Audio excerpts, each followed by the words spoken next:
તો હા દોસ્તો, આજે આપણે વાત કરવાની છે આપણા ધારાસભ્ય શ્રી ચૈતરભાઈ વસાવા. દોસ્તો, ચૈતરભાઈ વસાવા 7 વર્ષની સજા ભોગવવા ગયા છે જેલની અંદર.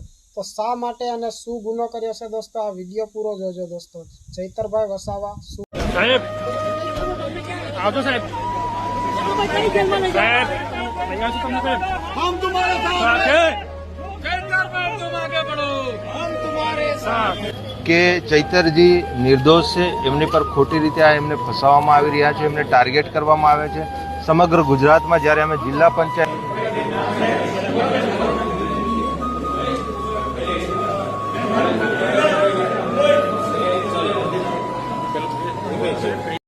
દોસ્તો, ખાસ કરીને વિડીયો હવે પૂરો જોજો દોસ્તો, કેમ કે વર્ષાબેન વસાવાએ દોસ્તો સાચી હકીકત જણાવી છે દોસ્તો. તે સાંભળજો પૂરી દોસ્તો, અને વિડીયોને શેર કરજો દબાવીને દોસ્તો, તાકી બધા ભાજપના લોકોને પણ ખબર પડે દોસ્તો. આપણી સાથે વર્ષાબેન વસાવા જોડાયેલા છે. ચૈતર વસાવાને જેલ થવી અને એ આખા કેસના મુદ્દે વાત કરવી છે. વર્ષાબેન, સૌથી પહેલી પ્રતિક્રિયા જોઈએ છે. 7 વર્ષની જેલ છે, સાથે શકુંતલાબેન સામે પણ ફરિયાદ અને એ પણ દોષિત જાહેર થયા છે. તમારી પ્રતિક્રિયા? હવે આ જંગલ જમીનનો કેસ હતો, આગળ પણ એ ચાલતો હતો. હવે આ કેસની તારીખો તો ચાલ્યા કરતી હતી, પણ કાલે બધાને જ બોલાયા હતા. એટલે હવે આવું થશે એવું તો અમને પણ નથી ખબર, કેમ કે હવે આ કેસમાં તો કઈ આમ સાબિતી તો કઈ મળી નથી. પરંતુ હવે એક ધારાસભ્ય છે, એટલે ધારાસભ્યને આવી રીતે બદનામ કરીને એક કાવતરું રચ્યું છે. આના પરથી એક જાણવા મળે છે અમને કે ધારાસભ્ય છે એટલે એમને આવી રીતે બદનામ કરશું તો પછી લોકોમાં એક પેલી ખરાબ છબી ઊભી કરવા માટેનો એક પ્રયત્ન છે.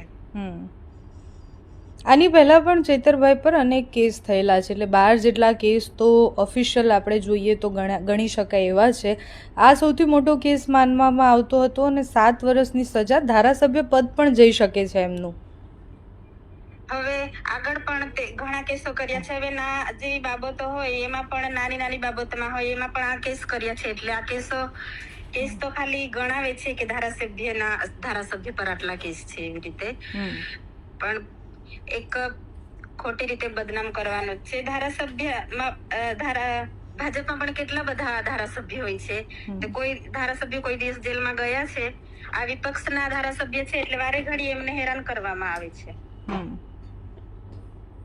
વર્ષાબેન, શકુંતલાબેન પણ આ કેસમાં કેવી રીતના આવ્યા, એટલે એમની શું ભૂમિકા હતી ને જ્યારે આ બધું થયું એટલે જે કેસમાં ઓફિશિયલ લખવામાં આવ્યું છે FIRમાં કે તમારા ઘરે બોલાવવામાં આવ્યા અને પછી એ વન કર્મચારીને ધમકાવવામાં આવ્યા, પૈસા માંગવામાં આવ્યા, એ આખી ઘટના સમયે તમે ક્યાં હતા જે આક્ષેપો થઈ રહ્યા છે?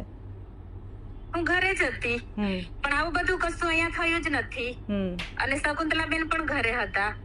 શકુંતલાબેન ઘરે હતા એવી રીતે એમનું નામ આવ્યું છે, તો એમની સાથે હું પણ ઘરે જ હતી અહીંયા. તો તમારું નામ નથી એમાં, હે ને? ના. હવે કેવી રીતના લડશો આગળ? કારણ કે જો ધારાસભ્ય પદ જ જતું રહે તો પછી આખી રાજકીય કારકિર્દી જ ચૈતર વસાવાની ખતમ થઈ જાય. હવે અમે હાઈકોર્ટમાં પણ જઈશું, વકીલોની સલાહ લઈશું. અને હવે તાજેતરમાં જ આપણે જોઈ રહેલા છે, હવે તાલુકા જિલ્લા પંચાયતની ચૂંટણી હતી, એમાં આખો નર્મદા જિલ્લામાં અમારી સરકાર બેઠી છે. એટલે ભાજપના લોકોથી આ જોવાતું નથી. એટલે આ 2027ની વિધાનસભાની ચૂંટણીને ધ્યાને રાખીને આ કાવતરું ઘડ્યું છે એવું અમારે માનવું છે.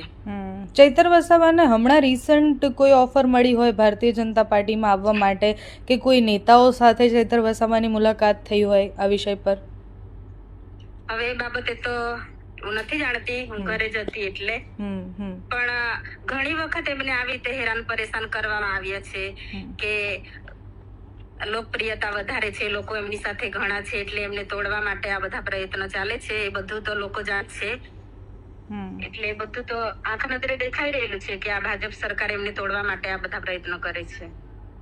ચૈતર વસાવા જેલ જશે પછી શું કરશો તમે? કારણ કે અત્યારે તો વડોદરા જેલમાં એમને લઈ ગયા છે અને જો સ્ટે નથી મળતો તો આગળની લડાઈ કેવી રીતના રહેશે? હવે અમે હાઈકોર્ટમાં જઈશું, અમને વિશ્વાસ છે કે મળી જશે, કેમ કે આમાં કઈ સાબિતી તો મળી નથી. સાબિતી વગર તો 7 વર્ષની સજા કેવી રીતના કોર્ટ ફટકારે? એ તો છે જ, પણ તમારી પાસે કઈ છે સાબુતી? એ તો પછી બતાવવું જોઈએ ને લોકોને. કોર્ટમાં તો આપણે જતા નથી જોવા માટે. એ સાબિતી બતાવવી જોઈએ, એમ લોકોને પણ જાહેર કરવી જોઈએ કે અમને આ સાબિતી મળી છે, આ પુરાવા છે, એટલે અમે એમને આટલા વર્ષની સજા કરી છે, એટલું તો હોવું જોઈએ ને. અચ્છા, સજા ફટકારવામાં આવી એના પછી તમારી વાત થઈ છે ચૈતરભાઈ સાથે કે શકુંતલાબેન સાથે? હવે આ એ ટાઈમે હું ઘરે હતી, પરંતુ મને આવી જાણ થઈ એટલે હું ઘરેથી નીકળી. એના પહેલા તો કોર્ટમાંથી લઈ ગયા, પરંતુ ત્યાં રાજપીપળા જેલ પર ખાલી 2 મિનિટ માટે કપડાં ને બધું આપવાનું હતું એટલે મળવા માટે દીધા. તમારી કઈ વાતચીત થઈ ચૈતરભાઈ સાથે, શકુંતલાબેન સાથે? હવે વાતચીત તો કઈ નથી થઈ, ખાલી સામાન આપી દીધો. પછી એ લોકોને અંદર લઈ ગયા, અમે બહાર હતા એટલે કઈ વાતચીત નથી થઈ. આમ આદમી પાર્ટીના નેતાઓ શું સહાય કરશે, મતલબ કેવી રીતના લડવાના છે આ વિષય પર? તમારી વાતચીત થઈ એ લોકો સાથે, કોઈ સાથે? હા, વાત થઈ ને. ગોપાલભાઈ સાથે સાંજે વાત થઈ હતી. તો હવે કાયદાકીય લડાઈ છે એ પ્રમાણે જ આપણે લડીશું, અને હવે અમે અહીંયા હાઈકોર્ટમાં અમારો બધો સ્ટે લેવા માટેના કાગળિયા બધા તૈયાર કરીને ત્યાં મૂકીશું. અને વર્ષાબેન, આમ આદમી પાર્ટીને એવું કહેવું છે કે 2027 માટે જો આ તૈયારીઓ છે તો ચૈતરભાઈ જેલમાં જાય પછી એ ભારતીય જનતા પાર્ટીમાં જશે, એવી આશંકાઓ પણ વ્યક્ત કરવામાં આવી છે કે અંતે તો પછી ભાજપમાં જાય તો જ બધા કેસ સોલ્વ થાય છે. ના, હવે કેટલા ટાઈમથી જેલમાં મોકલે છે? હમણાં આપણે આંખ નજરે જોઈએ છે, આ 3 થી 4 વખતનો ટાઈમ છે. આટલી વખત સુધી જેલમાં જાય પછી ભારતીય જનતા પાર્ટીમાં જઈને શું કરવાનું?